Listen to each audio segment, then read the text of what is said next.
It is the Flow Friday Night Sports Show, and it's time now to talk to the great Graham Spud McKay. We're going to talk Northern Areas football, but more importantly than that, we're going to talk about a legend of South Australian football who was farewelled on Thursday. Spud, how are you, mate? Yeah, good, Jason. Sad news about Peter, but had a great life, and all bar the last couple of years, he's been really good. But yeah, probably just worth mentioning that a fortnight ago at our first game, his daughter took him to that match, and Peter was in the car, and his daughter said, "Do you want to go home at three-quarter time?" And he said, "No, I'm not going here. I want to see the finish of this." And that was typical of Peter's philosophy on footy. You had to see it through to the end, and he did that. So, he enjoyed life to the end. We'll go quickly through some of his stats. He played 510 games for Jamestown from 1948 to 1974, and 221 of those games were consecutive. And that's a big effort because it takes a lot to get yourself up and keep on playing for that many consecutive games. He then played approximately 67 representative games and played really well in those games at an association level and zone level, which gave him a total of 577 games, and that ended in him being given life membership of the Jamestown Football Club. He retired at the end of 74. He then umpired in 75, started umpiring in 1975, the year after he retired, and he went through until 1994 in the NAFA umpires panel. And then from 1995 to 2001, he went down to Northeastern and was umpires coach down there and umpired as well. And then he still umpired some Colts games up until 2003 at the age of 73. And that was, that just was indicative of how well Peter, how much he put back into the game. This then resulted in him being given the SANFL Affiliated Leagues Merit Award in 2003, and that then led to the biggest of them all. He was admitted into the SANFL Hall of Fame in 2005, and the big thing about that was that he's the only country rep that has made that Hall of Fame, because he played all his football in the country. There's been other country people inducted into it, but they've played most of their football in the SANFL. Now, Peter's exploits also, I've got to mention, and one of the things that led to that Hall of Fame admission was that he got 7 male medals over his period of time while he played. So incredible. That there is one of the more incredible stats in any person's career, I reckon, Spud. Yes, it is. And I think we've got to just mention that probably won't happen again, because the structure of football has changed altogether now, where anybody with any sort of ability ends up in Adelaide very early in the under-16s, under-18s, and then they'll play out either at the SANFL or a higher level, and then they'll eventually come back to the country most times, but it won't allow them to be there for that period of time and win 7. He won the last medal in 1974, his last year of playing, and that was at the age of 43. And I believe that is probably the oldest player to win a male medal. That was just a tremendous achievement for him. He was a very successful farmer, and I think that was what prevented him from going to Adelaide. His father died when his father was only 49 when he passed away, and Peter then had to come back and look after the farm, and he just found it I think he trained with North Adelaide a couple of times, but it's just too hard. He just had to go back. So, very successful farmer. And after he stopped playing, he then took up marathon running, and he did the Sydney Surf to City Run or something over there. And to top it all off, at the age of 77, he did the Kokoda Trial, Graham Corns was pretty friendly with him, and he talked him into doing it. And he did that under a fair bit of sufferance. He finished up with an infection up there, but typical of Peter, wouldn't let the team down and struggled on through. But look, just a tremendous man. It wasn't just his feats in football. He was just a great gentleman and a life well lived. And we give our condolences to his wife Mary and daughter Michelle and son Peter, and their families too. There's an extended family there, so it was just a great celebration of the life there today. Absolutely, and not only do you give condolences in certain circumstances like this, you're just bloody thankful that a person like this existed in the first place. Would have been involved in around about 1,000 games of football. Just put that into perspective, folks. 1,000 games of football as a player / umpire. That's roughly where the mark would be. I haven't got the exact figures, but, nearly 600 games as a player, 7 male medals, over 300 games as an umpire. It's getting close to that 1,000 mark. He was just... and to go with it, I've met him twice, I believe. I don't know, you know him much better than I do, but just a lovely bloke. Just a lovely bloke, a great human. Yeah, there was I don't know whether anybody has seen it, but there was a post put on Facebook, and it was done by Paul Kavanagh when he was up here as our umpires coordinator. And he did a story with Peter.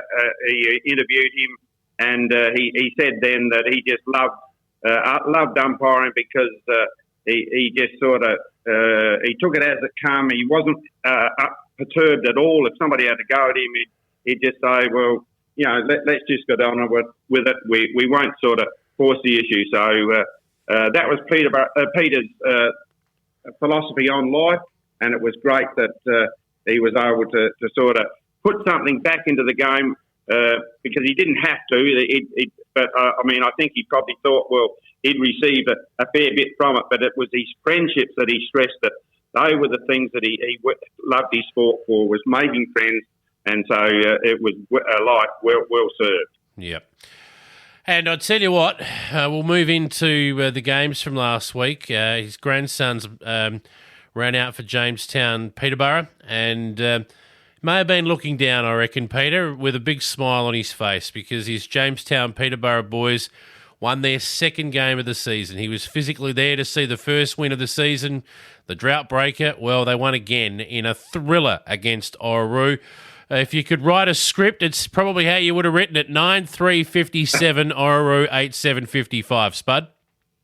Yeah, look, it was a terrific game, and Orroroo, they were out of the blocks. They had 2 goals on the board, and Jamestown Peterborough were only just still coming out the change rooms, I reckon. But they then settled, and Orroroo led up until three-quarter time, and it wasn't until the last quarter that Jamestown Peterborough got in front, and then once they got in front, they were able to just hold that.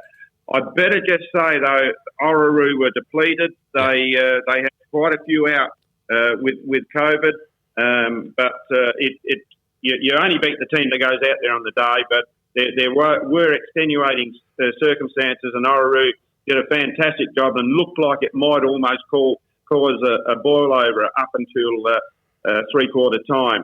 The 2 grandsons that played, Zach Noonan and Tom Kitschke, were both in the best players and contributed well for Jamestown Peterborough. And I think Luke Bowman, he kicked about 3 for Orroroo. There you go. What a game. So well done to the Maggies. 2 wins in the 4 at the moment, Spud. You're in the 4.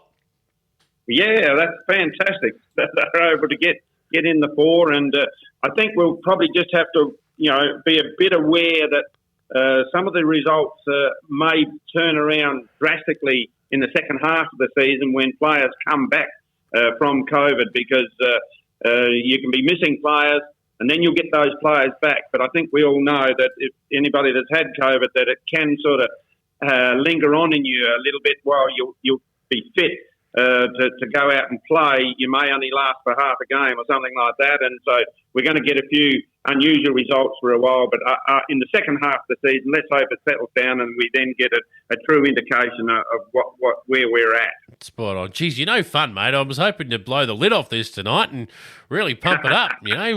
Buy your grand final tickets, Jamestown folk, but we're not quite there yet. Spud's just tempered it, and rightly so.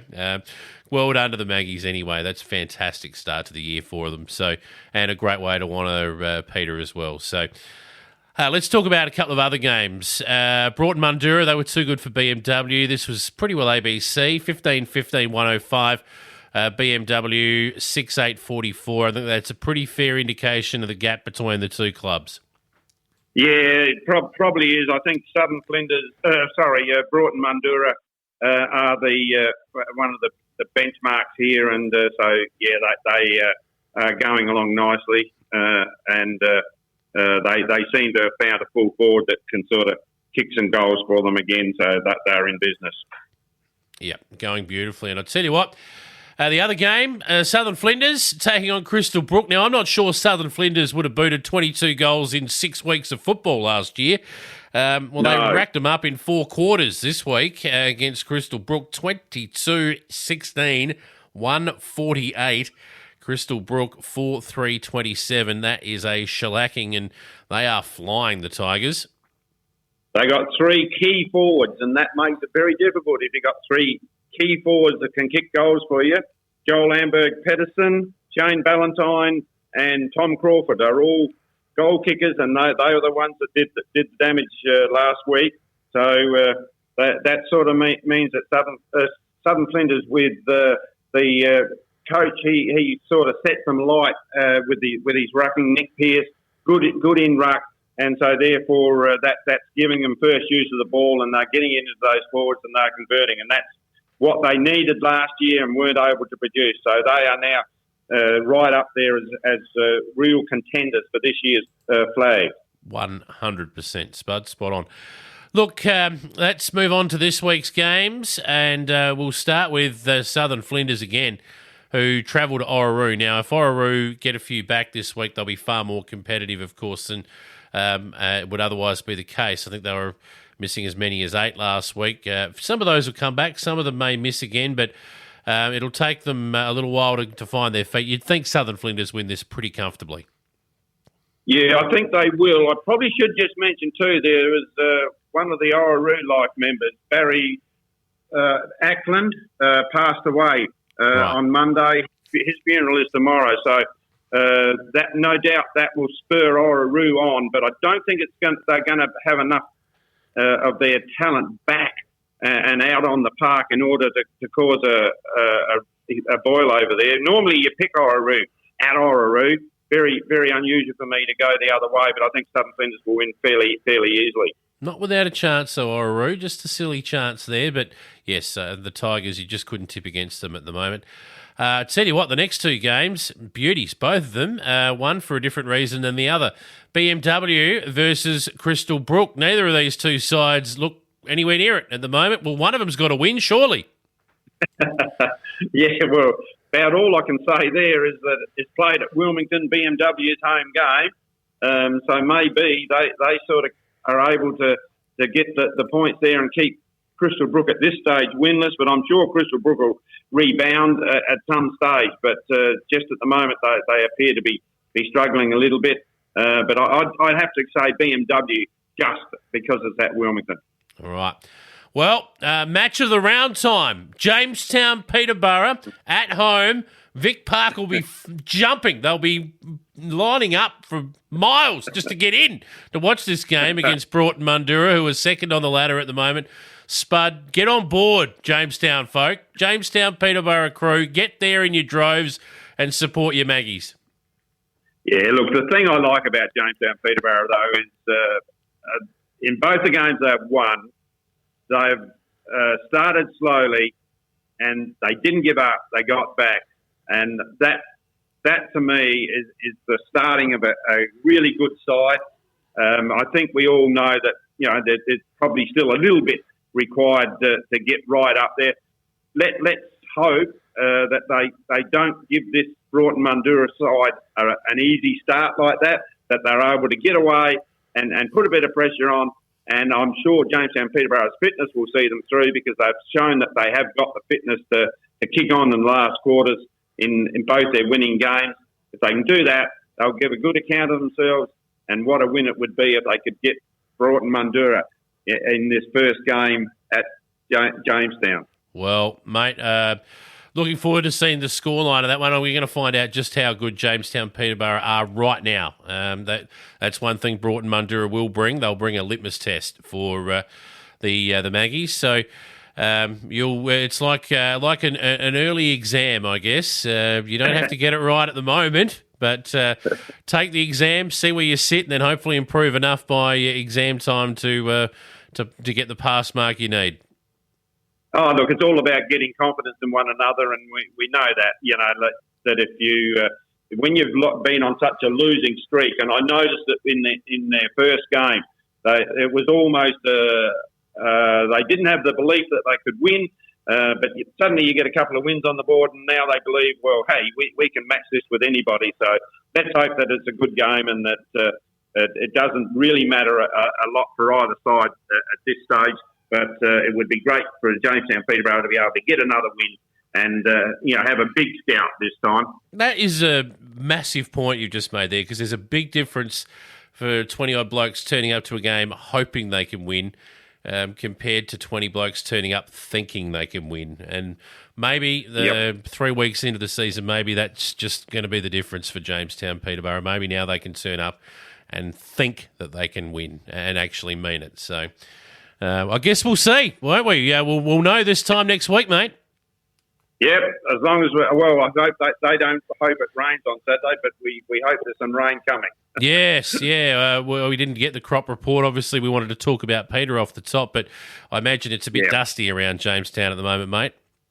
It is very dusty at the moment. Yeah, we haven't had anything. So it will come, but I don't know that it's this month. But anyway, we'll keep our fingers crossed, and it'll be what it'll be. All right, mate. Well, good luck to your Maggies this weekend. Good luck to everyone across northern areas.